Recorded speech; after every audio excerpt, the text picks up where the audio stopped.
আপনার এই বেদাতে হুজুরের শরীয়ত টিকবে? জি না। হুজুর ধর্মের নামে দোয়া আবিষ্কার করেছে। হুজুর যদি বদনা আবিষ্কার করতো, মানুষ অজু করে উপকৃত হতে পারত, হুজুর দোয়া আবিষ্কার করেছে। বলছে যে অজুর শুরুতে দোয়া বলতে হবে বিসমিল্লাহির রহমানির রহিম, আল ইসলামু হাক্কুন আল কুফরু বাতিলুন আল ঈমানু নূরুন আল কুফরু যুলমাতুন। অথচ মুহাম্মদ সাল্লাল্লাহু আলাইহি ওয়াসাল্লাম এই দোয়া আবিষ্কার করেননি। মুহাম্মদ সাল্লাল্লাহু আলাইহি ওয়াসাল্লাম বলেছেন অজুর শুরুতে বলো বিসমিল্লাহ। কি? বিসমিল্লাহ। অথচ হুজুর বলছে ওই দোয়া। তিরমিজি 3334 নম্বর হাদিস তিরমিজি। রাসূল সাল্লাল্লাহু আলাইহি সাল্লাম আবু জারকে বলছেন, ঘুমানোর অনেক দোয়া আছে, তার মধ্যে বলছেন একটা, তুমি যখন ঘুমাতে যাবা তখন এইভাবে বলবা, আমানতু বিনাবিয়িকা, আমি ঈমান আনলাম নবীর উপরে, আল্লাযী আরসালতা, যে আল্লাহ আপনাকে প্রেরণ করেছে। তো আবু জার গিফারি মাতবারি করে বলছে, আমানতু বিরাসূলিকা, নবী নাবিকার জায়গায় কি লাগায় দিছে? মানে আবু জার বলছে যে নবীদের চাইতে তো রসুলদের মর্যাদা কি বেশি, তো মুহাম্মদ সাল্লাল্লাহু আলাইহি ওয়াসাল্লামের মর্যাদা তো সবার চাইতে বেশি, কাজে নাবিকার জায়গায় রসুলিকার লাগিয়ে দিই। ফাতানা ইয়াদাউ ফি ইয়াদি সদরি, ফাতানা ইয়াদাউ ফি সদরিহি সদরি, ফাতানা ইয়াদাউ ফি সদরি। আবু জার বলছেন, আমানতু বিনাবিকার জায়গায় যেই আমি রসুলিকা বানানা যোগ করলাম, রাসূল সাল্লাল্লাহু আলাইহি ওয়াসাল্লাম এমন জোরে আমার বুকে ঘুষি মারলেন, শুধু নাবিকার জায়গায় কি লাগানোর কারণে। আর এই যে বাংলাদেশের হুজুর টাটকা সালাতের পূর্বে, রমাদানের পূর্বে কত যে বেদাত তৈরি করেছে, এরা কয় ঘুষি খাইত বুঝলেননি কথা? এই যে অজুর দোয়াই তৈরি করে ফেলেছে হুজুর, অজুর দোয়া বিসমিল্লাহ, অথচ হুজুর তৈরি করেছে বিসমিল্লাহির রহমানির রহিম, আল ইসলামু হাক্কুন আল কুফরু বাতিলুন, এই দোয়া। এরপরে বলছে ফাজান আমলে লেখা আছে, অজু শেষে কেউ যদি সূরা কদর একবার পড়তে পারে তাহলে সত্যবাদীদের সাথে বিচার মাঠে থাকবে, 2 বার সূরা কদর পড়লে শহীদদের সাথে থাকবে, 3 বার সূরা কদর পড়লে নবীদের সাথে থাকবে। একেবারে টাটকা মিথ্যা হাদিস। সূরা কদর পড়তে নিষেধ করিনি, কিন্তু অজুর পরে 3 বার মারতে হবে না, এমনিতেই পড়েন নেকি পাবেন অক্ষর প্রতি 10, কিন্তু অজুর পরে বলতে হবে আশহাদু আল্লা ইলাহা ইল্লাল্লাহু ওয়াহদাহু লা শারীকা লাহু ওয়া আশহাদু আন্না মুহাম্মাদান আবদুহু ওয়া রাসূলুহু। যদি এই দোয়া পড়তে পারেন, ফুতিহাত লাহু আবওয়াবুল জান্নাতি সামানিয়া ইয়াদখুলু মিন আইহা শা, রাসূল সাল্লাল্লাহু আলাইহি ওয়াসাল্লাম বলছেন তার জন্য আল্লাহ জান্নাতের 8টি দরজা খুলে দিবেন, যে কোনো দরজা দিয়ে প্রবেশ হবে। এই জন্য সুন্নাহ ইত্তেবা অনুসরণ করতে হবে কাকে? রাসূল সাল্লাল্লাহু আলাইহি ওয়াসাল্লামকে, কোনো হুজুরকে নয়, বড় আলেমকে নয়, কোনো পীরকে নয়। যে কোনো আমল করবেন। আশ্চর্য কথা, আপনাকে কি বুঝাচ্ছি, মুহাম্মদ সাল্লাল্লাহু আলাইহি ওয়াসাল্লাম এমন একজন মানুষ যে তাকে যেদিন থেকে নবুয়ত দেওয়া হয়েছে সেদিন থেকে পৃথিবীর বিগত সব নবীর শরীয়ত কি বাতিল। অবাক একটা কথা, অবাক একটা কথা, এ কেমন মানুষ? নবুয়ত পাওয়ার সাথে সাথে সব নবীর শরীয়তই বাতিল। সে জায়গাতে হুজুরের ধর্ম চলবে কি করে? পীরের ধর্ম চলবে কি করে?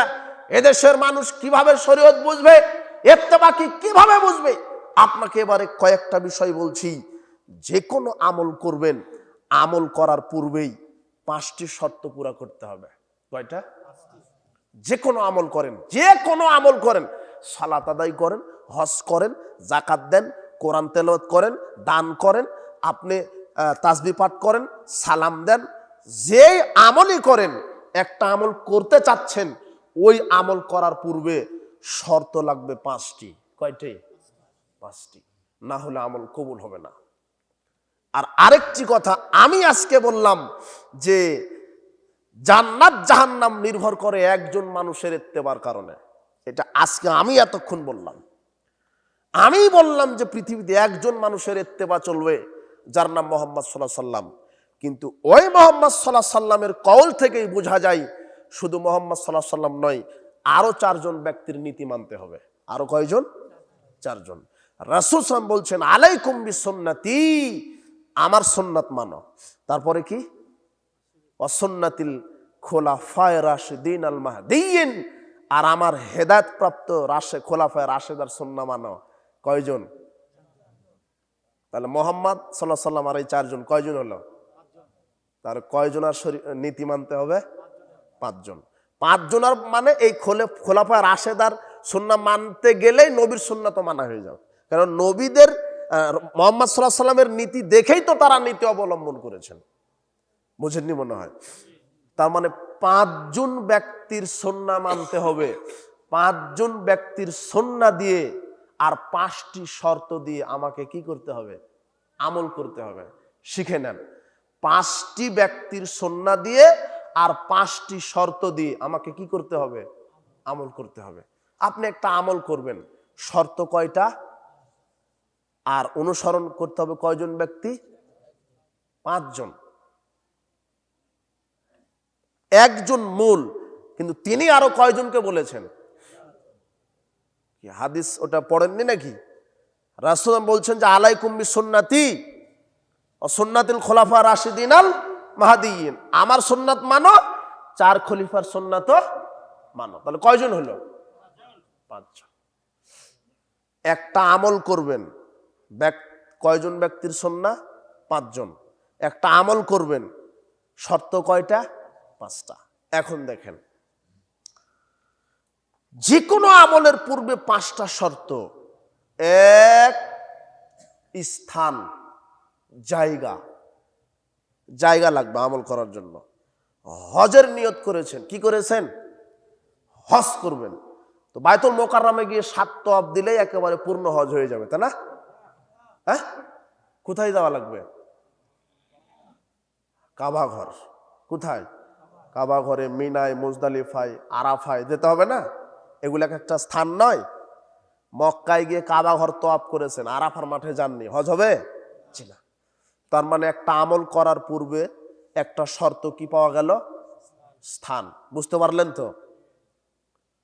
যদিচ আমাদের দেশের কি বলা হবে, মানুষের জ্ঞান, এই বেদাতিরা এরা যে এত খারাপ।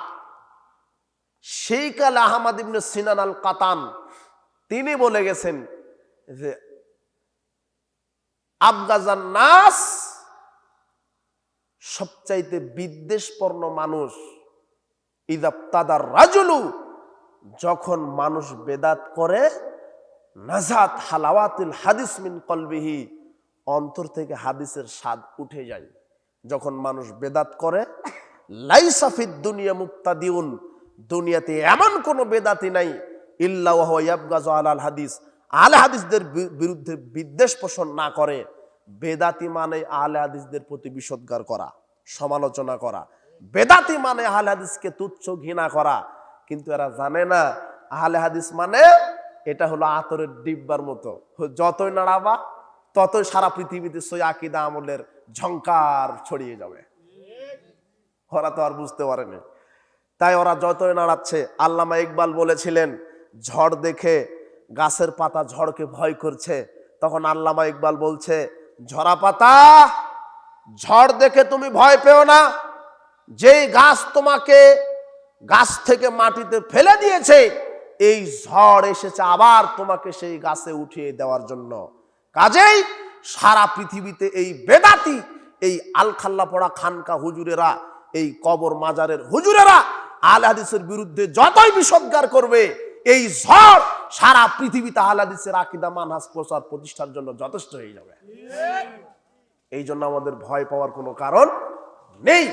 বলছিলাম যে আহমদ বিন সিনান আল কাতান সেই সময়তে বলেছে, আহলে হাদিসদের বিষোদ্গার করাই বেদাতীদের কাজ।